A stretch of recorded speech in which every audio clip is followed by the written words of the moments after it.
জলপূর্ণ ধামে তীর্থচক্র গ্রামে যেথায় প্রভু জন্ম নিলেন লোকনাথ নামে। বাবার যেখানে জন্মস্থান সেখানে না যেতে পারলে কি হয়েছে? একটা কথাই আছে না, মনে যদি থাকে ভক্তি তাহলে মথুরা বৃন্দাবন ঘরেতেই কাশী। যেখানেই থাকি যেখানে যাই বাবার পদতলে যেন আশ্রয়টা পাই। তো সেই বাবার কথাই আজ বলবো। বর্তমান পশ্চিম বাংলার অন্তর্গত 24 পরগনা পচুয়া গ্রামে বাংলা 1137 খ্রিস্টাব্দে ধার্মিক শ্রেষ্ঠ শ্রীরাম নারায়ণ ঘোষাল ও কমলা দেবীর সন্তান হিসেবে জন্মগ্রহণ করেন। জন্মাষ্টমীর দিন ঊনবিংশ শতকের শ্রেষ্ঠ যোগী মহাপুরুষ বাবা লোকনাথ ব্রহ্মচারী। তিনি তো সকলেরই নাথ লোকনাথ, অনাথেরই নাথ বাবা লোকনাথ। তিনি যে পরমেশ্বর ভোলানাথ, স্বয়ং মহাদেব। নরলোকের পাপ তাপ কমানোর জন্য পুণ্যের সঠিক রাস্তা দেখানো ছিল এই বাবার প্রধান লক্ষ্য। তাই তো তাকে শিব লোকনাথও বলা হয়ে থাকে। তিনি ভগবান গঙ্গোপাধ্যায়ের হাত ধরে সংসার ত্যাগ করে কঠোর তপস্যার জন্য চলে যান হিমালয়ে। এইভাবে তিনি 90টি বছর পার করেছিলেন। তিনি ভক্তদের উদ্দেশ্যে এই বাণীটি বলেছিলেন, রণে বনে জলে জঙ্গলে যেখানেই বিপদে পড়িবে সেখানে আমাকে ডাকিও, আমি উদ্ধার করিব। ডাকিও না যদিও, স্মরণ করিও, একই কথা, আমি উদ্ধার করিব। হ্যাঁ, এটাই সত্যি যে ভগবানকে মন থেকে ডাকলে ভগবান সাড়া দেবেই দেবে, কারণ কারো সাধ্য নেই ভগবানকে আটকানোর। তো আমারও ঠিক একই রকম। আমি যখনই কোনো না কোনো বিপদে পড়ি আমি বাবা লোকনাথকে স্মরণ করি। তিনি আমাকে সঠিক পথ দেখান।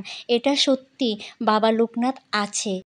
আজ একটু সকাল সকালেই মন্দিরে চলে আসলাম, কারণ মন্দিরে আসলে খুবই শান্তি পাই।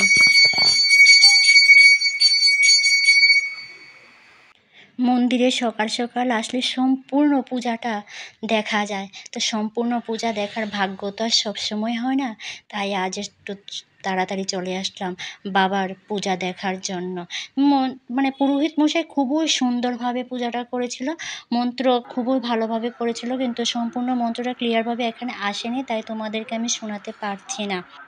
তবে এই ব্রহ্মচারী বাবাকে অল্পতেই সন্তুষ্ট করা যায় কিভাবে সেটা বলছি।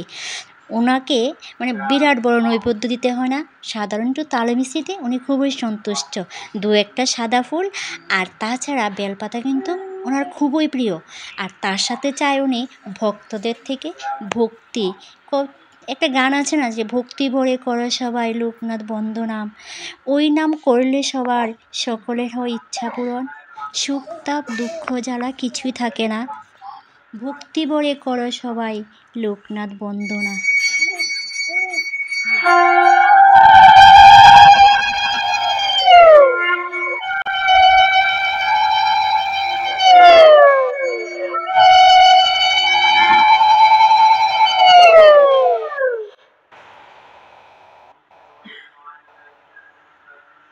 পূজা মুহূর্তে শঙ্খঘণ্টার শব্দ শুনলে মন অন্যরকম হয়ে যায়। তবে তোমরা কি মন্ত্রটা বুঝতে পেরেছো না শুনতে পেরেছো? তবে জানি না সম্পূর্ণভাবে, তবে মন্ত্রটা করেছিল যতটুকু পেরেছি আমি তোমাদেরকে শোনানোর চেষ্টা করেছি। কিন্তু মানে পুরোহিত মশাই খুবই সুন্দরভাবে তো মানে যে পূজা করে সেটা নিজে চোখে না দেখলে বিশ্বাস করা যায় না। তো এখানে অনেক ভক্তগণ আছে, মানে কেউ মানে ওই যে উপরটাতে এখানে কাউকে বসতে দেয় না। তো পুরোহিত মশাইয়ের পূজা শেষ, আর এখানে উনি আবার মানে ঘরটা পরিষ্কার করে তারপরে উনি চলে যাবে এখান থেকে। তো তবুও আমরা কয়েকজন ভক্ত এখানে বসে আছি, কারণ বাবার আশ্রয়ে মানে বাবার আশ্রমে হোক আর বাবার পদতলে হোক, বাবার ছায়া হোক, যেখানে থাকি না কেন মানে খুবই ভালো লাগে, খুবই মানে কী বলবো, একটা শান্তি জাগে। সত্যি তোমরা যদি না আসো তাহলে তোমরা কিছুতেই বুঝতে পারবে না যে যে আমি কতটুকু সত্যি বলছি কথাটা আসলে। কিন্তু কি বলবো, বলার মানে কোনো ভাষা খুঁজে পাচ্ছি না। তবে তোমরাও এখানে একদিন এসে যাও, খুবই ভালো লাগবে। মন্দিরটা তবু একবার আমি চারিদিক দেখাচ্ছি তোমাদেরকে ঘুরে ঘুরে, অনেকটাই বড় মন্দির। তবে এখানে মানে ব্যবহারও সবার খুবই ভালো। তো আমার ভিডিওটি প্রায় শেষের পথে, তবে একটা কথা বলছি যাওয়ার আগে মুহূর্তে, যে যদি তোমাদের কেউ ভালো লাগে ভিডিওটি বাবার আশ্রমটি, তাহলে একবার এসে ঘুরে যেও বাবার আশ্রমে। আর যদি ভিডিওটি ভালো লাগে তাহলে সব সময়ের জন্য আমার সাথে থেকো, আমার পাশে থেকো।